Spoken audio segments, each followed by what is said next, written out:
continuação ao assunto, agora a gente vai fazer a leitura dessa folha do dia 22/4, que fala sobre a política do café com leite, tá?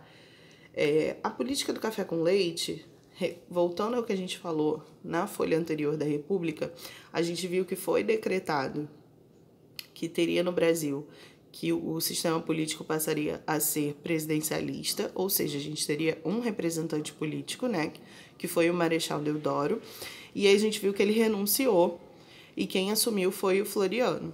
E ele renunciou porque ele estava sofrendo, né, repressões de grupos de fazendeiros de São Paulo e de Minas.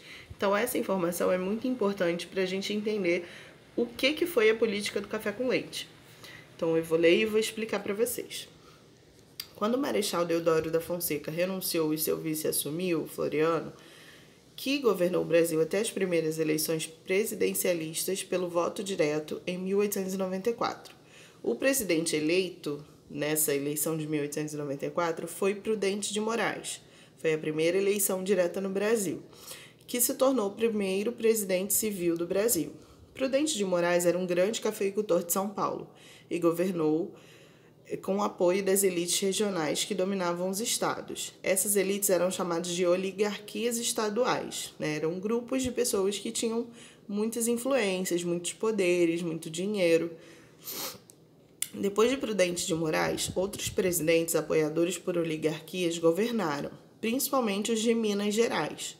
O que aconteceu então foi que a presidência da República passou a alternar entre políticos paulistas e mineiros, e esse movimento ficou conhecido como política do café com leite. Isso aconteceu porque esses dois grupos eram apoiadores por grandes proprietários de terra, que na sua maioria eram cafeicultores de São Paulo e produtores de leite de Minas Gerais. Para que os políticos conseguissem se eleger, eles faziam acordos com os coronéis, né? Os coronéis eram os donos das fazendas, dos grandes municípios, para que eles pudessem conseguir ficar eleitos, e prometiam também que os coronéis tivessem muita influência política. E dentro de todo esse acordo da política do café com leite, aconteceu uma coisa que a gente chamava de voto de cabresto. Nessa época, o voto não era secreto. Como eu falei, o voto era aberto. As pessoas iam para um local público e falavam quem seriam os seus representantes. Ao votar, o eleitor era observado por um funcionário do coronel. Caso não votasse no candidato indicado por ele, o eleitor poderia ser expulso da terra onde trabalhava ou sofrer algum tipo de violência. Por conta do controle dos coronéis sobre as eleições, o voto passou a ser chamado de voto de cabresto. O que isso significa? Que os coronéis que eram ligados ao político, né, eles obrigavam as pessoas que trabalhavam nas suas fazendas a votar no candidato que eles queriam que ganhasse. Então, por isso, dessa forma desonesta, né, que acontecia o voto aberto no Brasil nessa época, por isso chamado de voto de cabresto. E dando continuidade, a gente entra na parte do governo provisório. Então, vimos anteriormente que com a proclamação da República, a política no Brasil começou a mudar. Com a política do café com leite, percebemos que grandes fazendeiros paulistas e mineiros controlavam o poder.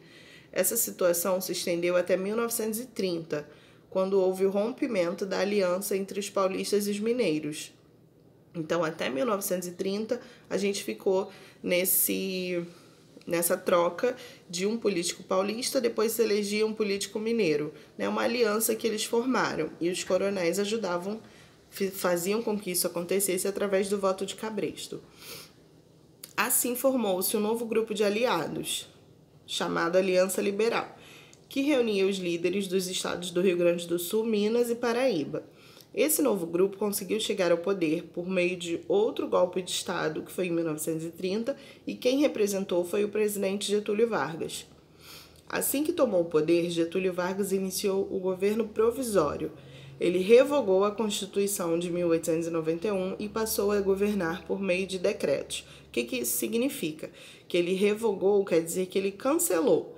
É como se ele não utilizasse, não levasse mais em consideração a Constituição do Brasil. Ele simplesmente suspendeu e começou a governar por decretos. Decretos eram leis que ele ia criando durante o dia a dia para resolver determinadas situações que fossem favoráveis a ele, claro. Essa situação desagradou muito os paulistas, que com o novo presidente perderam espaço no governo. Por esse motivo, em 1932, iniciou-se em São Paulo um movimento contra o governo provisório e a favor de uma nova Constituição, de um novo conjunto de leis. Esse movimento ficou conhecido como Revolução Constitucionalista de 1932. Então, o que vocês vão fazer de atividade é pesquisar e escrever no caderno de vocês o que aconteceu nessa Revolução Constitucionalista e qual dos grupos saiu vencedor. Se foi o governo provisório de Getúlio Vargas ou se foi os paulistas, o movimento dos paulistas, e o que aconteceu a seguir. Então, pesquisem e escrevam, e se tiverem alguma dúvida, pode mandar mensagem.